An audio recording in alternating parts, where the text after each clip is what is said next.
Muling iginiit ng Armed Forces of the Philippines o AFP na mananatili silang kaalyado ni Pangulong Ferdinand Marcos Jr. sa gitna ng isyu ng korupsyon sa gobyerno. Pero paglilinaw ni AFP Chief of Staff General Romeo Brawner Jr., hindi ito blind obedience kundi paggalang sa konstitusyon. Nagbabalik si Edniel Parosa. Iginiit ni Armed Forces of the Philippines Chief of Staff General Romeo Brawner Jr. na kasangga nila si Pangulong Bongbong Marcos sa paglaban sa korupsyon. Sa gitna ito ng panawagan ng mga nagpakilalang retiradong general para pagbitiwin sa pwesto si PBBM. Sa kanyang pahayag, narindigan si Brawner na hindi maglalaro sa politikang AFP.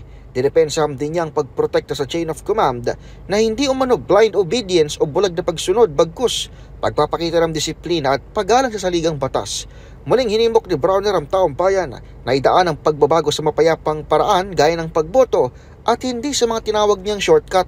Inilabas ng AFP ang statement na ito ng kanilang Chief of Staff kasunod ng pagkalampag ng United People's Initiative na nagbamta ng tuloy-tuloy na protesta sa harap ng Camp Aguinaldo.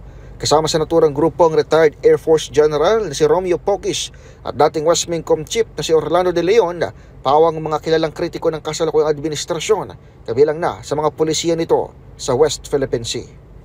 Para sa MBC TV Network News, ito si Edniel Parosa na Laser H. Una sa Pilipinas, una sa Pilipino.